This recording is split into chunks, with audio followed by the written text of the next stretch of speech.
എല്ലാ വിദ്യാർത്ഥികൾക്കും പുതിയൊരു വീഡിയോയിലേക്ക് സ്വാഗതം. ഈ വർഷത്തെ +1 public examination result May 2nd വീക്കോടെ പ്രസിദ്ധീകരിക്കും. അതുപോലെ തന്നെ +1ൻ്റെ സെയർ ഇംപ്രൂവ്മെൻറ്റ് പരീക്ഷാഫലം, അതുപോലെ കമ്പാർട്ട്മെൻറ്റൽ വിഭാഗം പരീക്ഷാഫലം ഏകദേശം ഏപ്രിൽ 20-ാം തീയതിയോടെ തന്നെ പ്രസിദ്ധീകരിക്കുന്നതാണ്. അപ്പോൾ ഈ ഒരു വീഡിയോയിൽ +1ൻ്റെ പബ്ലിക് എക്സാമിനേഷൻ റിസൾട്ട്, അതായത് ആദ്യമായിട്ട് +1 പരീക്ഷ എഴുതിയ വിദ്യാർത്ഥികളുടെ റിസൾട്ട് എപ്പോഴാണ് പ്രസിദ്ധീകരിക്കുക, അതുപോലെ റിസൾട്ട് വന്ന ശേഷം വിദ്യാർത്ഥികൾ എന്തൊക്കെ കാര്യങ്ങൾ ശ്രദ്ധിക്കണം എന്നുള്ളതാണ് ഈ ഒരു വീഡിയോയിൽ. അതുപോലെ റിസൾട്ട് എങ്ങനെ പരിശോധിക്കാം എന്നുള്ളതും നിങ്ങൾക്ക് ഈ ഒരു വീഡിയോ വഴി മനസ്സിലാക്കാൻ സാധിക്കുന്നതാണ്. അപ്പോൾ വിദ്യാർത്ഥികളുടെ +1ൻ്റെ എക്സാം റിസൾട്ട് പ്രസിദ്ധീകരിക്കുക +2 റിസൾട്ടിന് ശേഷമാണ്, അതായത് മെയ് 2nd വീക്കോടെയാണ് നിങ്ങളുടെ റിസൾട്ട് വരിക. അപ്പോൾ റിസൾട്ട് വന്നു കഴിഞ്ഞാൽ നിങ്ങൾക്ക് kerala-results.nic.in എന്ന ഒഫീഷ്യൽ വെബ്സൈറ്റ് വഴി നിങ്ങൾക്ക് നിങ്ങളുടെ റിസൾട്ട് അറിയാൻ സാധിക്കുന്നതാണ്. അപ്പോൾ വിദ്യാർത്ഥികൾക്ക് ഈ ഒരു വെബ്സൈറ്റ് ഓപ്പൺ ചെയ്ത് കഴിഞ്ഞാൽ നിങ്ങൾക്ക് ഇതുപോലെയാണ് കാണാൻ സാധിക്കുക. ഈ ഒരു വെബ്സൈറ്റിൽ മാത്രമേ ഫസ്റ്റ് ഇയറിൻ്റെ റിസൾട്ട് പ്രസിദ്ധീകരിക്കുള്ളൂ. അപ്പോൾ kerala-results.nic.in എന്ന ഈ ഒരു വെബ്സൈറ്റിൽ നിങ്ങൾക്ക് മുകളിലായിട്ട് തന്നെ റിസൾട്ട് വന്നു കഴിഞ്ഞാൽ DHSC first year exam results 2025 എന്ന് പറഞ്ഞിട്ട് കാണാം. അതായത് ഇതുപോലെ കാണാൻ പറ്റും. അപ്പോൾ ജസ്റ്റ് നിങ്ങൾ ആ ലിങ്കിൽ ക്ലിക്ക് ചെയ്യുന്ന സമയത്ത് നിങ്ങൾക്ക് മറ്റൊരു പേജിലേക്ക് പോകുന്നതാണ്. അവിടെ നിങ്ങളുടെ roll number, date of birth എന്നിവ നൽകിക്കൊണ്ട് നിങ്ങൾക്ക് സബ്മിറ്റ് ചെയ്ത് കഴിഞ്ഞാൽ നിങ്ങൾക്ക് നിങ്ങളുടെ റിസൾട്ട് അറിയാനായിട്ട് സാധിക്കുന്നതാണ്.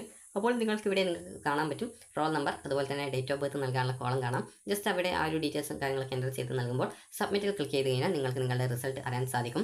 അതുപോലെ തന്നെ വിദ്യാർത്ഥികൾക്ക് സ്കൂൾ വൈസ് റിസൾട്ട് അറിയണം എന്നുണ്ടെങ്കിൽ നിങ്ങൾക്ക് സ്കൂൾ വൈസ് റിസൾട്ട് എന്നുള്ള ഒരു ഓപ്ഷൻ കൂടി നൽകിയിട്ടുണ്ട്. അപ്പോൾ അവിടെ നിങ്ങൾ ക്ലിക്ക് ചെയ്ത ശേഷം നിങ്ങളുടെ സ്കൂളിൻ്റെ കോഡ് നൽകി സബ്മിറ്റ് ചെയ്ത് കഴിഞ്ഞാൽ നിങ്ങൾക്ക് നിങ്ങളുടെ സ്കൂൾ വൈസ് റിസൾട്ടും നിങ്ങൾക്ക് അറിയാനായിട്ട് സാധിക്കുന്നതാണ്.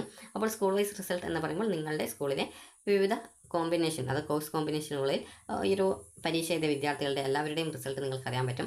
നിങ്ങൾ കമ്പ്യൂട്ടർ സയൻസ് ആയിരുന്നാലും അല്ലെങ്കിൽ മറ്റേതെങ്കിലും സയൻസ് ആയിരുന്നാലും ബയോ സയൻസ് ആയിരുന്നാലും നിങ്ങളുടെ കോമ്പിനേഷൻ സയൻസ് എന്നാണ് രേഖപ്പെടുത്തിയിട്ടുണ്ടാവുക.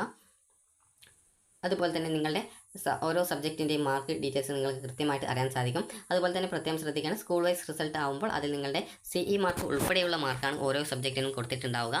അപ്പോൾ അതുകൊണ്ട് തന്നെ സ്കൂൾ വൈസ് റിസൾട്ട് നോക്കിയിട്ട് നിങ്ങൾ ജയിച്ചിട്ടുണ്ടോ ഇല്ലയോ എന്നത് നിങ്ങൾക്ക് മനസ്സിലാക്കാനായിട്ട്, അതായത് നിങ്ങൾക്ക് ജയിക്കാനല്ല, +1ന് ജയിക്കുക എന്നുള്ള കാര്യമില്ല, ഒരു മിനിമം മാർക്ക് നേടുക എന്നുള്ളത് മാത്രമാണ്. അതുകൊണ്ട് തന്നെ ആ ഒരു രീതിയിൽ മിനിമം മാർക്ക് കിട്ടിയിട്ടുണ്ടോ എന്നുള്ളത് നിങ്ങൾക്ക് പരിശോധിക്കാൻ സാധിക്കുന്നതാണ്. അതുപോലെ തന്നെ നിങ്ങൾ ശ്രദ്ധിക്കണം, നിങ്ങളുടെ ഇൻഡിവിജ്വൽ റിസൾട്ട് നോക്കിയിട്ട് നിങ്ങൾക്ക് അതിൽ ഓരോ വിഷയത്തിനും വേണ്ട മിനിമം മാർക്ക് കിട്ടിയിട്ടുണ്ടോ എന്ന് പരിശോധിക്കുക.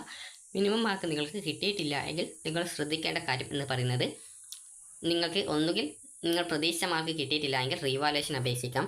അതല്ലെങ്കിൽ നിങ്ങൾക്ക് ഈ ഒരു പ്രതീക്ഷിച്ച മാർക്ക് തന്നെയാണ് കിട്ടിയുള്ളത് എന്നാൽ മാർക്ക് കുറവാണ് എങ്കിൽ നിങ്ങൾക്കൊന്നുകിൽ സ്ക്രൂട്ടിനി അല്ലെങ്കിൽ ഫോട്ടോ കോപ്പി വേണമെങ്കിൽ അപേക്ഷിക്കാം. ഇനി അതല്ലെങ്കിൽ നിങ്ങൾക്ക് അടുത്ത +1ൻ്റെ ഇംപ്രൂവ്മെൻറ്റ് പരീക്ഷ എഴുതി നിങ്ങൾക്ക് മാർക്ക് കൂട്ടാവുന്നതാണ്. അടുത്ത +1ൻ്റെ ഇംപ്രൂവ്മെൻറ്റ് പരീക്ഷ നടക്കുക 2026 മാർച്ച് മാസത്തിലാണ്.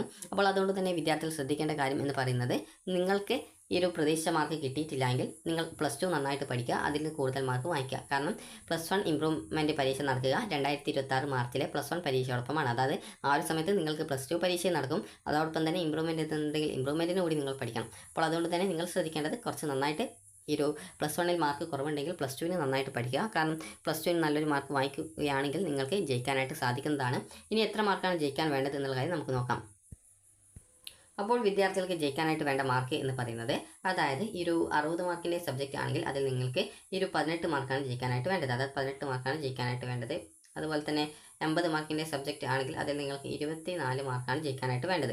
അപ്പോൾ ഈ ഒരു മാർക്ക് നിങ്ങൾക്ക് കിട്ടിയിട്ടുണ്ടെങ്കിൽ നിങ്ങൾ അതായത് പരീക്ഷയിൽ കിട്ടിയിട്ടുണ്ടെങ്കിൽ CE മാർക്ക് കൂട്ടാതെ കിട്ടിയിട്ടുണ്ടെങ്കിൽ നിങ്ങൾ ജയിക്കുന്നതാണ്. അതായത് മിനിമം മാർക്ക് നിങ്ങൾക്ക് ഒരു വർഷത്തേക്ക് വേണ്ട മാർക്ക് കിട്ടി. ഇനി അതേസമയം ഇതിൽ കുറവാണ് നിങ്ങൾക്ക് ലഭിക്കുന്നതെങ്കിൽ നിങ്ങൾ ആ ഒരു കുറഞ്ഞ മാർക്കും അടുത്ത +2 പരീക്ഷയോടൊപ്പം നേടേണ്ടതായിട്ടുണ്ട്.